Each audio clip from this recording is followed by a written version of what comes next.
As artists, many of us crave success. We want to be seen. We want to be the one that people admire, the next big thing. But I think it all comes down to us wanting to be chosen. Chosen for opportunities, chosen for love, attention, validation. And that's human, you know? We just crave belonging. So we grow up being taught to wait, to be picked. Whether it's a job, a gallery, anything. You're basically taught that another person has the power to grant you your moment. But what if you stopped waiting? What if you chose yourself first? What if you became the one that gave yourself permission to create, to succeed, and to be seen? What if you stopped asking for permission and became the person who gives it? Because here's the truth. Everyone wants to be chosen, but very few dare to choose themselves. Part 1. No one is coming to pick you, and that's the point. A lot of us start the art journey thinking someone will find us.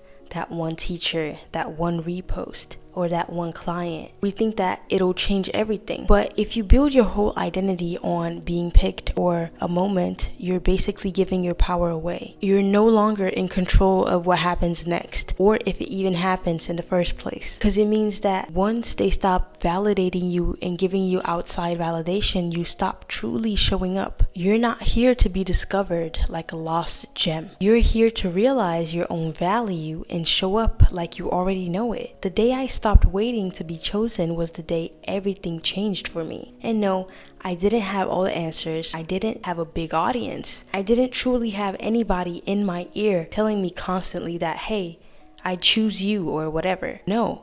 But I had the guts to say and to actually believe that this is who I am. And I'm building it with or without the applause. And that's when the applause actually came. Have you noticed that whenever you chase something down, it just runs further away? Because that's low-key how it feels in this case. I was chasing external validation from teachers about my art. I remember one time in art school, I worked for multiple weeks on this one artwork and I still didn't feel like it was good enough. I still felt like it didn't fit into the school's standards and I felt like trash. And when you've worked on something for multiple weeks, multiple days, every day, and you just see that it's not turning out the way you want, that will have you crashing out. That will make you mad. And I was really angry. I was mad at myself. I was just upset. So I'm just saying, like, I was looking to be validated by my school's standards really bad, that I forgot to take a step back and actually realize that I had made improvements. I was comparing someone's day 100 to my day 30 and I was really mad, especially since it just wasn't looking good within the fine art standards in my opinion. So I couldn't even see that I was improving simply because I was chasing validation first. I was chasing the feeling of being chosen. Part 2. Self-belief is built, not given. Choosing yourself doesn't mean that you're 100% confident.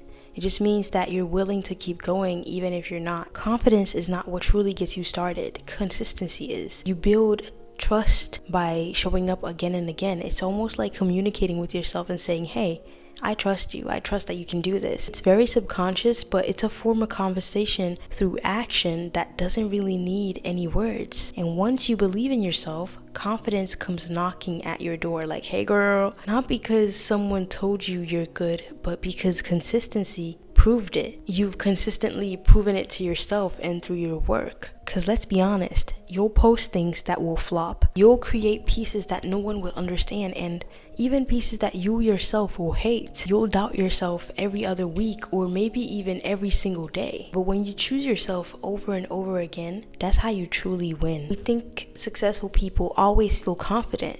They don't. They just act despite the doubt. Most of them just failed faster, got rejected more, and that's how they got good. I think Rihanna said it best in that one interview where she's like, pretend, and then she says something. Wait, if I can find a clip, I'll put it in the video. What do you do on those days that you don't feel that confident or fearless or powerful like you did out there? Pretend. Fake it? Yeah. Until we make it? I mean, why not? It's either that or cry myself to sleep. Who wants to do that? She chose confidence again and again. She showed up in rooms where she didn't feel ready and still acted like she belonged. And eventually, she actually did. That's the mindset you need as an artist.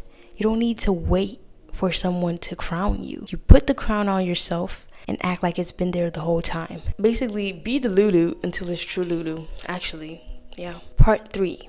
You gotta build your own stage. We want to be invited to the big rooms, but sometimes you gotta build the room yourself first. That's what YouTube is to me, my own stage, my own momentum, something that is entirely mine, that I've built. No one gave me a spotlight, so I made one. And then I kept showing up in it over and over again until people started watching. And I've said this in the past. As an artist, you already know how to create something out of nothing. So build your own stage, curate your own feed, start the YouTube channel, sell the prints, take your work seriously, even if no one else does yet. That's how the world learns to take you seriously too. Because once you hold yourself to a certain regard or to a certain standard, other people will too. There's this one quote that I love. It's, if opportunity doesn't knock, build a door. That's what building your own stage really means. It's basically creating a portal, something that is truly yours. And the best example I have of this is actually Issa Rae. She started small on YouTube. She didn't wait for Hollywood to discover her.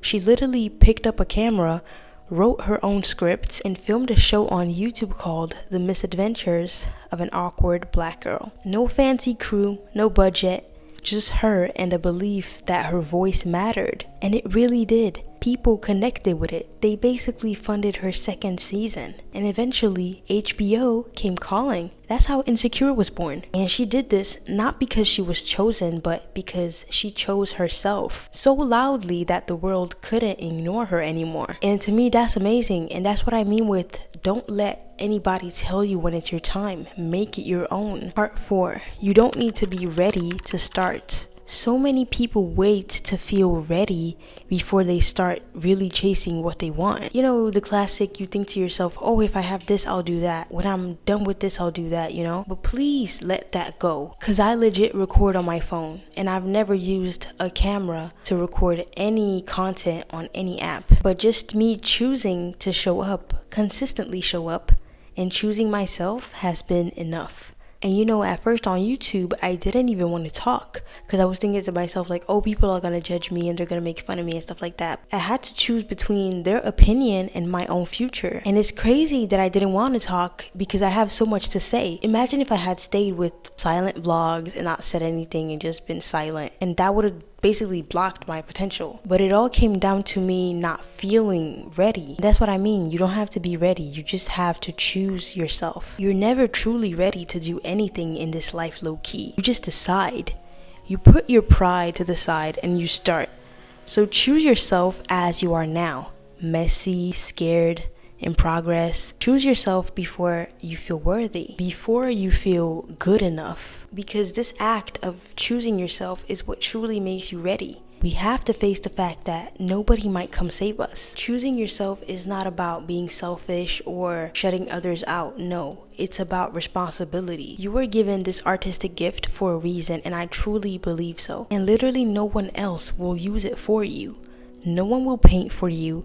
No one will draw for you, and no one will write for you. Whatever art form you choose, most things are up to you. Stop waiting for someone to tell you it's your time. Make it your time. Be your own breakthrough. Be your own approval and be your own chosen one, because you already are. You just have to act like it. If you've been waiting for a sign to finally post that one YouTube video or finally draw, this is your sign. Comment below, I'm choosing myself today. Say it like you mean it. Thank you guys so much for watching. I appreciate every single one of you, and I'll see you in the next one.